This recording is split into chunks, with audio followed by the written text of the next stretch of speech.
Hi, I'm Dr. Beth Oreo, Pelvic Floor Physical Therapy, and in today's video we're going to go over the anatomy of the pelvic floor, and we're going to do this from a layman's perspective. So we're not going to be using super clinical terms, we're just going to go over it to give you a broad perspective and understanding of how the pelvic floor works.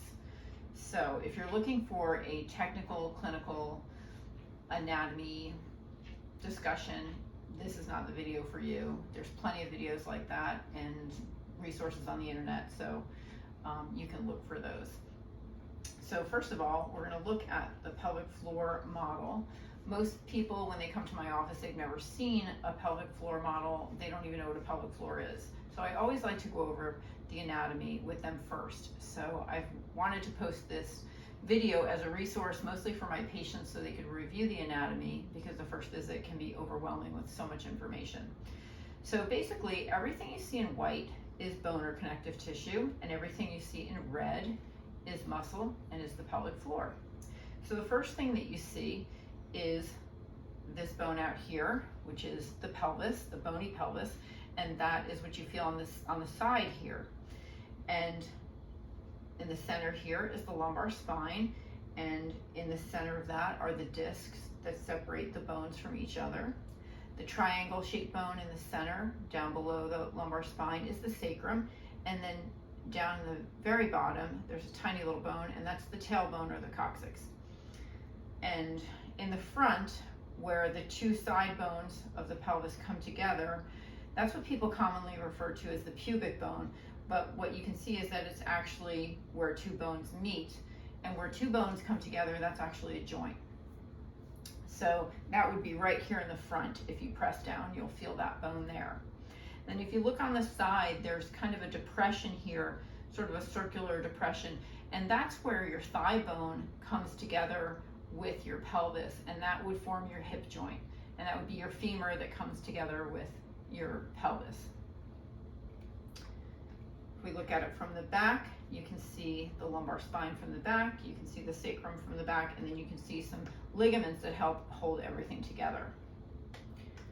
And looking from the inside, we can see the pelvic floor. And the pelvic floor has 3 layers. This is the deepest layer if we were looking straight down the body, and that's what we would see. And you can see that it attaches to the bottom of the sacrum. So the pelvic floor has a lot of roles, it does a lot of things. And where it attaches to the sacrum, you can see that it also plays a role with the spine. So it's a big player in spinal stability. It also, as you can see, closes off the bottom of the body. So it plays a big role in just structural support, holding everything up. All the organs closes off the bottom of the body. So it has to lift everything up, hold everything up. The outside layer plays a bigger role in sexual appreciation. Between those 2 layers is another layer, and that layer plays a big role in sphincter control.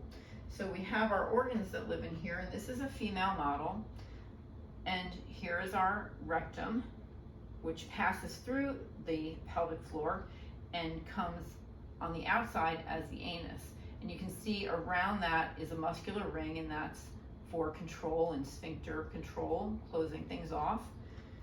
And towards the front, we have the bladder, sits in the front, and the tube that drains the bladder is the urethra. And so the urethra passes through the pelvic floor, and the pelvic floor helps us with control of our urine flow, so that when we don't want to be urinating, we don't have urine running down our legs. And then through the center between both of those in females is the vaginal canal, with at the top is the uterus and the fallopian tubes and the ovaries. And of course there's an opening for the vaginal canal through the pelvic floor, and that of course is how we have intercourse and also deliver babies. So the pelvic floor does quite a few things, and it has to be able to compress around the urethra and around the rectum and around the anus to close those off, and it has to lift everything up, but it also has to open when we want to have a bowel movement, when we want to have a baby, when we want to have intercourse, when we want to urinate. So it has to really coordinate all of those things together. So it's a lot of complex systems that are going on here. It needs to help stabilize our lumbar spine. So there's a lot happening here. It's very complicated. Our bladder works on the autonomic nervous system, so it's not under our voluntary control. You can't think to yourself, bladder start or stop. You can't really make your bladder itself. Your bladder is just a muscular storage compartment. You can't make your bladder do anything, but you can affect it through your pelvic floor function. Your pelvic floor runs both on the autonomic nervous system and also under your voluntary control. So because they interact together, that's how you're able to become potty trained as a child and things like that. And also if someone is having a problem with urinary leakage, that's how we're able to fix those problems, is by working through the pelvic floor, because of the way they interact together.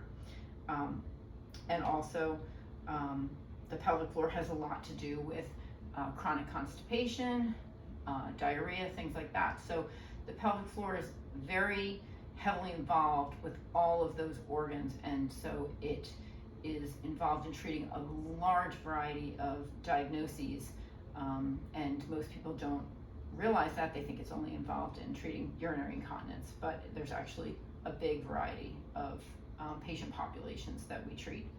And so that's the basic anatomy. And if you're looking for more detailed, specific anatomy, there's plenty of resources on the internet. You can look for those. So I hope that you found that helpful in giving you a basic understanding of how the pelvic floor works and interacts with those structures. And so please subscribe to my channel to see other videos and learn more about pelvic floor physical therapy.